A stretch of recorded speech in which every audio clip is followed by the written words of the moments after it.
नमस्कार, आप देख रहे हैं द हिंद 24 न्यूज और मैं हूं आपके साथ साक्षी। आइए नजर डालते हैं आज की बड़ी खबरों की ओर। नमस्कार, मैं आरती वर्मा और इस वक्त मैं मौजूद हूं भोगपुर में। जी आपको बता दें, चुनावी दौर है और सभी प्रत्याशी मैदान में उतर चुके हैं। आपको बता दें, चुनाव छोटा हो या बड़ा हो, सभी में मेहनत, ईमानदारी, लगन बहुत जरूरी है और सामने वाला व्यक्ति विकास के योग्य है या नहीं, ये भी देखना बहुत जरूरी है।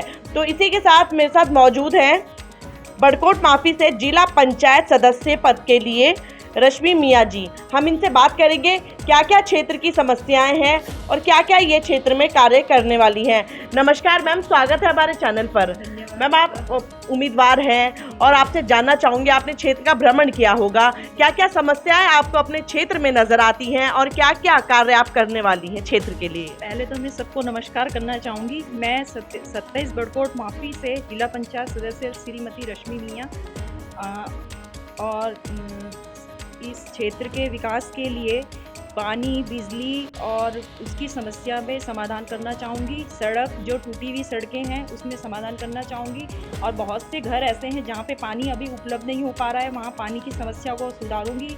और सड़कें जो जहाँ पे स्ट्रीट लाइट, मतलब अभी तक गांव में स्ट्रीट लाइट नहीं लगी हैं, जहाँ पे अंधेरा, मतलब सड़कों में अंधेरा हो रहा है, बंदरों की समस्या और उसकी समस्या को सुधारने में वो कार्यरत रहूँगी।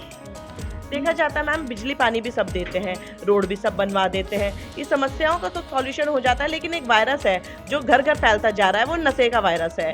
इस पे आप कैसा कार्य करेंगे? क्योंकि आपको पता है कि आप महिला हैं, माँ बाप बहुत परेशान होते हैं। अगर हमारा बच्चा नशे की ओर आकर्षित हो जाए तो माँ बाप बहुत परेशान रहते हैं, घर के अन्य सदस्य बहुत परेशान रहते हैं। तो इस पर कैसे कार्य करेंगी आप? इस तरह हम लोगों को नशा मुक्ति केंद्र से छुड़ाने के लिए घर घर जाकर पहले उन्हें बातें बताएंगे, इसे छोड़िए, ये आदत गंदी है। फिर इसे उनको सुधारने के लिए कुछ कार्य देंगे। जिनके पास कार्य नहीं है वो नशा करते हैं और क्या बोलते हैं, जुआ खेलते हैं वगैरह वगैरह, सारी वो करते हैं। हम उन्हें घर जाके समझाएंगे कि ऐसा करना बहुत गलत है और ऐसे करने से आपके घर बर्बाद हो सकते हैं, बच्चों को पढ़ाई और उसके नुकसान हो सकता है।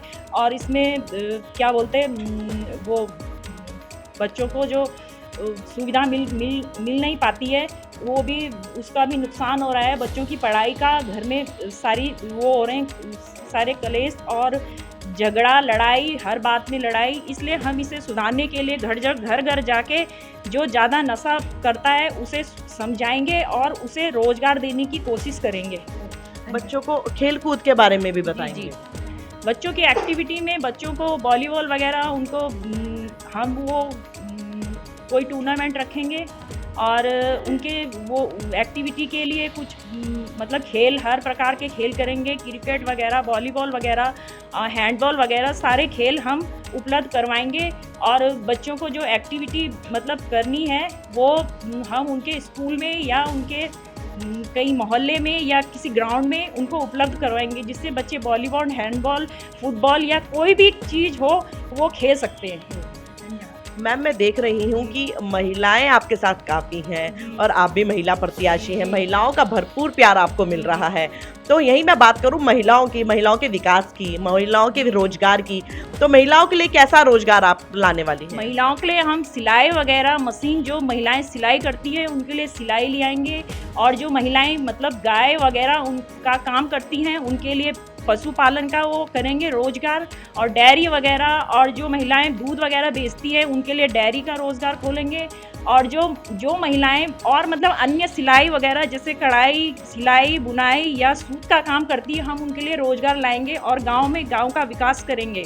और महिलाओं को आगे करने के लिए उन्हें हर चीज़ में, हर उसमें विकास में, और हर जो चीज़ उनको नहीं आती है, जो चीज़ उन्होंने सीखनी है, उसमें उन्हें आगे रखेंगे। कहीं ना कहीं देखा जाता है कि जाति का प्रभाव प्रत्याशी को बहुत पड़ता है।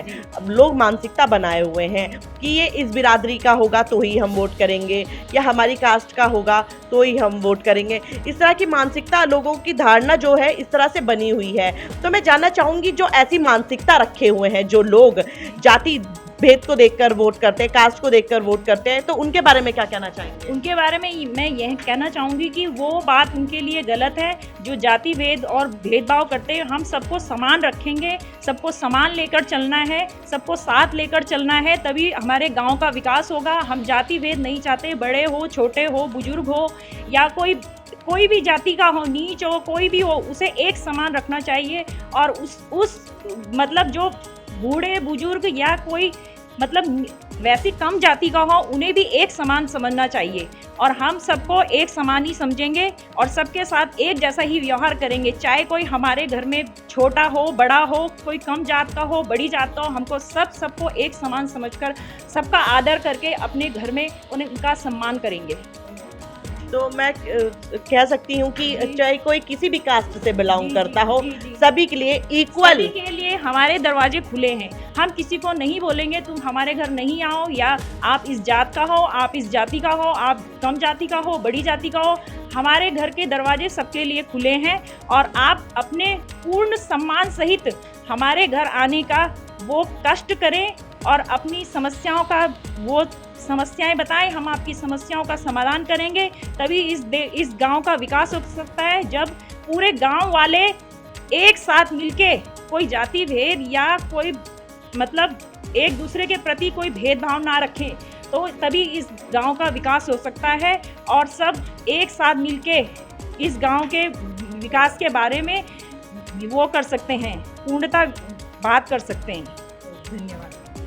तो ये थी हमारे साथ रश्मि मियाँ जी, जो कि जिला पंचायत पद के लिए अब खड़ी हैं, उम्मीदवार हैं। अब देखना ये होगा कि जीत का परचम झंडा कौन लहराता है। और आपको एक बात और बता दूं कि महिला प्रत्याशी है और अच्छी नॉलेज इनको है, तो हमें क्षेत्र में ऐसे ही उम्मीदवार को जिताना चाहिए जो क्षेत्र के विकास के काम आए। तो ऐसी ही खबरों के साथ आप हमारे साथ बने रहें। मैं आरती वर्मा, डोईवाला। देखते रहिए द हिंद 24 न्यूज।